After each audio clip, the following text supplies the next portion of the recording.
I'm going to start off with Shobhaa. Shobha's written something called Lockdown Liaisons. Shobhaa, of course, doesn't need an excuse to write. She can, I think, just write at any time. But I know you've written an introduction in the book, Shobhaa, about what got you to write, but I think you should share it with our audience. What made you sit down and write these set of stories? Good evening, everyone. It's great to see so many enthused and informed and energetic people in the audience. I can't tell you what it feels like to be on a stage like this with so many people interested in what the three of us are going to be discussing, because there have been many lit fests I've gone to with a crowd which is there, listless. It's the last few sessions of a wonderful 2 days, and they can't wait to run away and have a glass of beer or whatever they want to run away for too. But so thank you once again for inviting me, Shiny, and the entire team in its 11th edition, and getting bigger, stronger, and livelier than I remembered it from 2 years ago. To answer your question, I wrote the book because I thought I was going to die. I think a lot of us may have experienced that sense of panic because it was something so unprecedented. The world was flattened almost overnight. And for the first time in the history of the universe, every single human being was equal. Equal because we were helpless. Equal because there was no knowing the future at all. And equal because we didn't know what our next breath, whether we'll even be able to take our next breath. And that sense of helplessness and despair very often, that really was the trigger. And I felt so long as I still have breath in me, as long as I'm alive, and as long as my fingers and my brain and my laptop is with me, and everything is functioning, because God knows when it may end, as a writer and chronicler of our times, I could not let this pass without responding to it. And as a writer, the only way I could respond to it was through words. And it wasn't about writing, it wasn't about chronicling it through statistics or very grim factoids which were coming out. A lot of it was to do with so much ignorance, because no one, not even the self-styled experts, could tell us what exactly was going on in our lives. All we knew was we were isolated, we were alienated from one another. There was a breakup and breakdown of relationships. Some of the closest relationships that you thought you could take for granted, the people you thought loved you, and you loved, suddenly we felt trapped and saying, who am I living with, and who's this person, and who am I? The silence outside was eerie, and the entire environment was actually so horrific that now looking back, it's a wonder that all of us are here today. It's nothing short of a miracle that we are all here. We are together. We are smiling, we are laughing, we are eating. It's almost as if those 2 years didn't happen.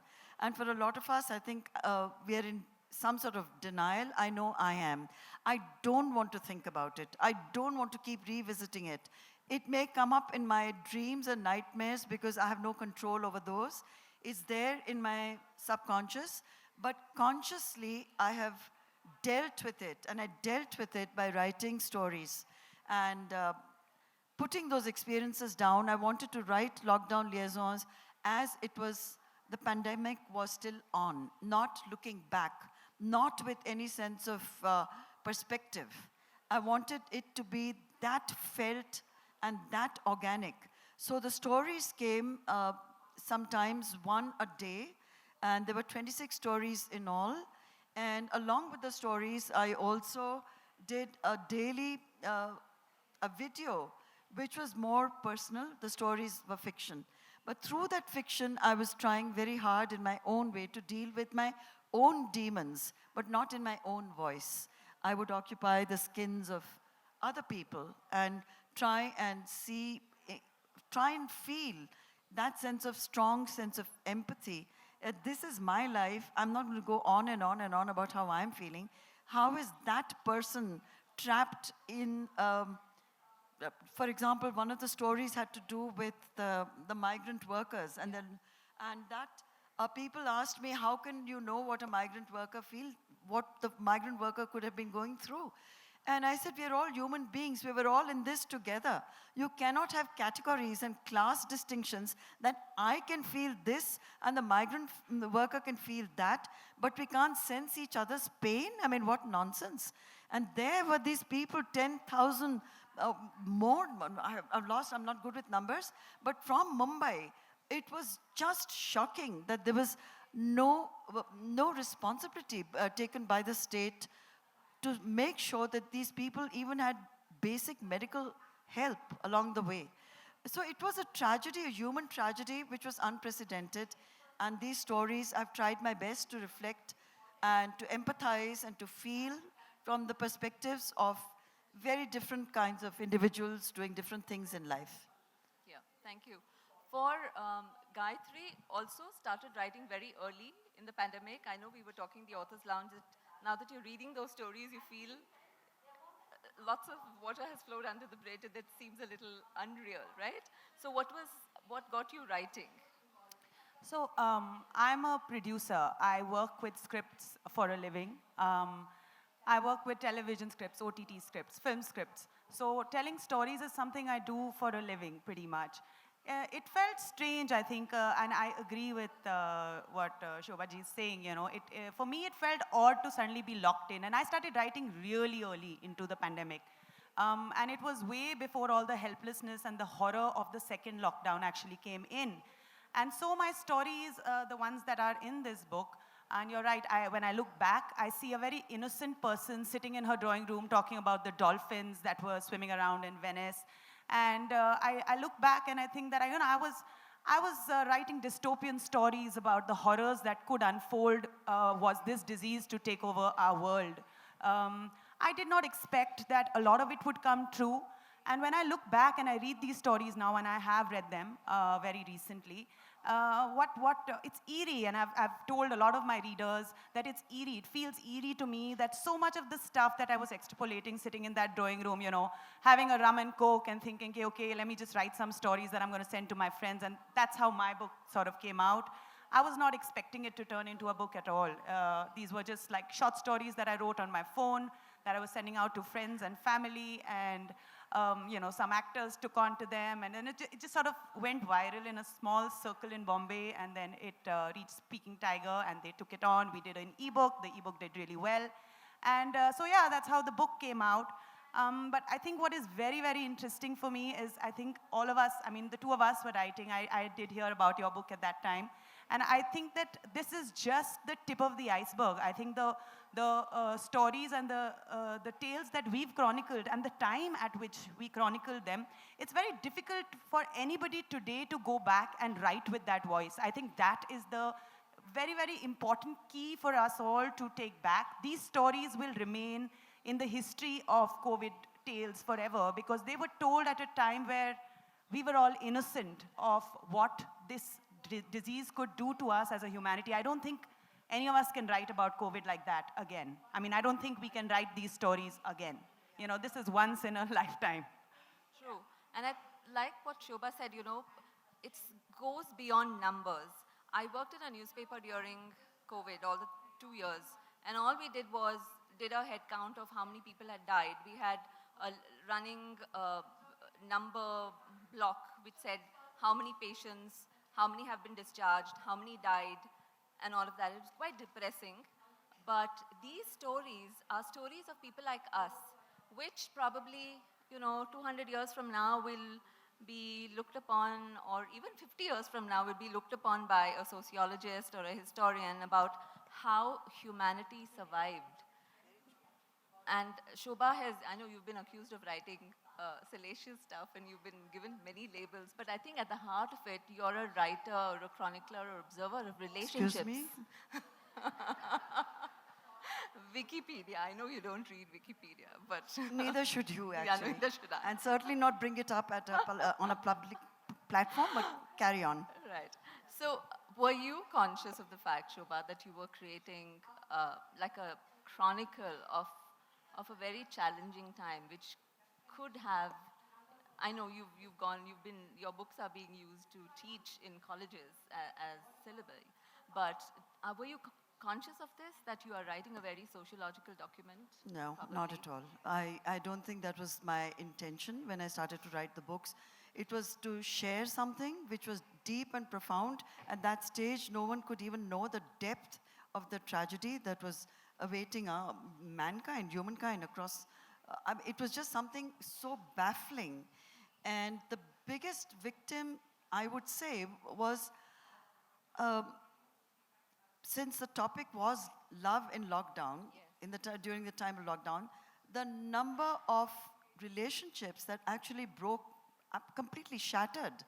The closest bonds fell apart because nothing had prepared us for that kind of proximity, that feeling of being trapped, and that feeling that anything could happen to, very often with young couples who were also dealing with many other issues in their young marriages. It could be anxiety about their combined incomes not being sufficient. It could be about a lot of them took to alcoholism, then the booze ran out, and then the rage and the anger, the suicide rates, the number of people who approached. I know divorce lawyers who were called almost incessantly, non-stop, by people saying, aren't there courts who are hearing divorce cases virtually? I mean, is there anything that you can do to get me out of this place, get me out of this marriage? So the breaking point, the fragility of relationships was very acutely experienced because of circumstances over which we had absolutely no control, and no one to even provide any kind of hope that, okay, it's going to end 2 months from now.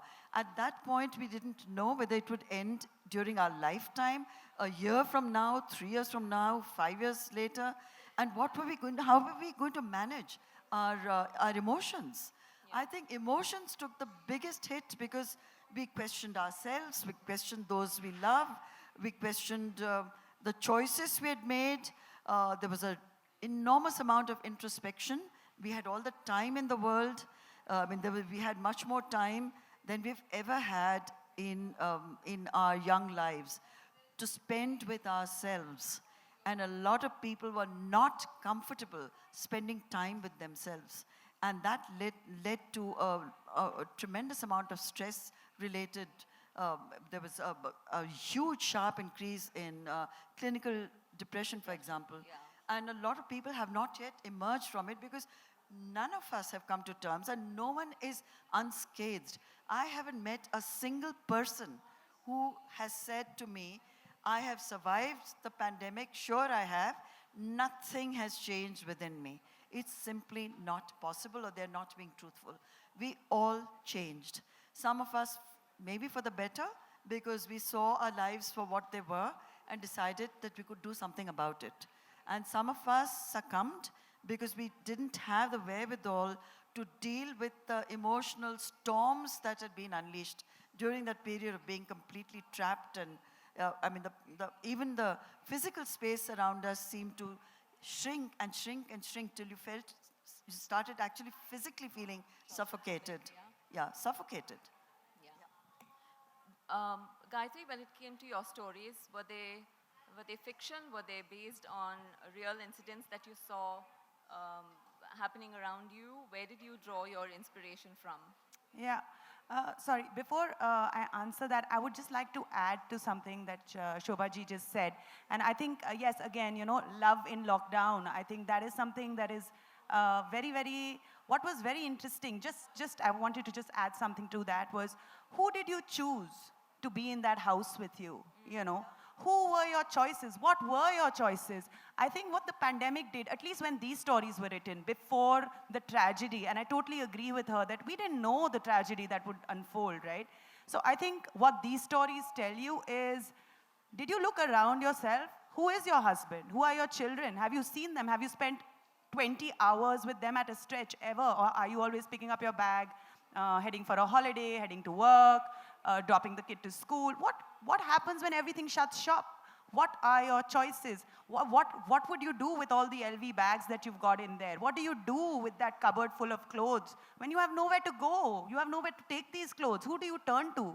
You have only yourself to turn to. And I think love in lockdown, I think it was self-love that we were forced to look at ourselves in the mirror, and we were forced to see the cracks in our own homes, in our own families, in our own relationships. And absolutely, it led to a lot of anxiety, a lot of stress. And we are still dealing with it. All of us are dealing with it, I think. But I think we've emerged stronger, and hopefully we've learned a lot of very, very valuable lessons. It was a virus. It was not created by human beings. There's a lot worse happening in this world, which is man-made. So I think COVID has taught us something, and you must not mess with. Yeah, and also to add to what you were just saying, because I noticed I have 7 grandchildren, and the littlest of them during the pandemic had never ever met another child. They were born during the pandemic, and for 2 years, they'd not made eye contact with another kid. So they didn't know how to play with another child. So suddenly when things started to open and they went to the playground, it was like they were in some alien world. And even looking at one another in a suspicious way because they didn't know. I mean, can you imagine and visualize a world where kids are growing up in such isolation and in such an unnatural environment? So, and even those kids, even today, when schools have opened up and they are meeting other kids, I still see and I still notice there is a big behavioral, they have to fine-tune to get used to the idea that the world goes beyond just a parent in the house and the little kid in the house. And social skills or even language skills are going to be relearned all over again because they've grown up without that. There was no stimulation of any kind coming from other human beings and other kids mainly. Schools reported a huge loss of learning for kids, right? Because they never went to school, they didn't attend classes. Of course, online classes are very different from actually going and sitting with your peers and teaching. I'm just going to quickly end the session with one question. We were talking about how COVID has changed us in many ways. I want to ask the ladies on stage how it changed them personally, and then maybe we can have one of you ask questions if you want to them. Shobhaa, you want to go first? Gayatri? Well, I think I've changed completely. I think I now believe that I have only one life to live. I want to live it in as many ways as I possibly can. I want to tell all the stories that are floating around in my head. I don't want to pander to just the business of entertainment, which is the business I'm in. I want to make animation. I'm doing a documentary. I'm doing a horror film. I'm doing everything. I'm doing a book of short stories which are not COVID because I think we're done with COVID. So yeah, I think for me, I have realized that there's no point in hiding behind masks and pretending to be good and trying to fit into circles and trying to be squares in this world where you're being judged at all points, right? I think it's very important to judge yourself. I think COVID has taught us to look in that mirror and be proud of who we are and to live free, to live free. Because when you get locked in... Yeah, thank you for saying that. Wonderful. Big round of applause for that. Lovely. No, I would say the change has been irrevocable, and I don't see myself going back. It's a clear-cut distinction, the pre-COVID me and the post-COVID me. And to me, the biggest learning has been the value of love, because it was something maybe I took so much for granted. Maybe I didn't give enough of myself, and I wasn't even as receptive to love as I am today.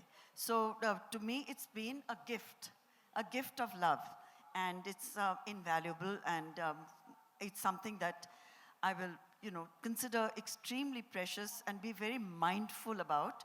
And yes, it has freed me from a lot of things too. Even as a writer, not that I ever was that overly concerned about how anything would be received, but today I feel completely freed of judgment. I don't judge myself, and I don't want to be judged either. And I think all of us have learned to place a much higher value on ourselves, on our time, and mainly on the people in our lives who love us, who trust us, and who in turn expect that from us as well.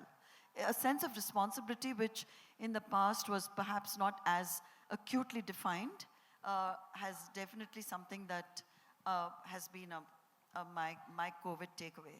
And yes, I think I'm a better cook than I was. Wonderful.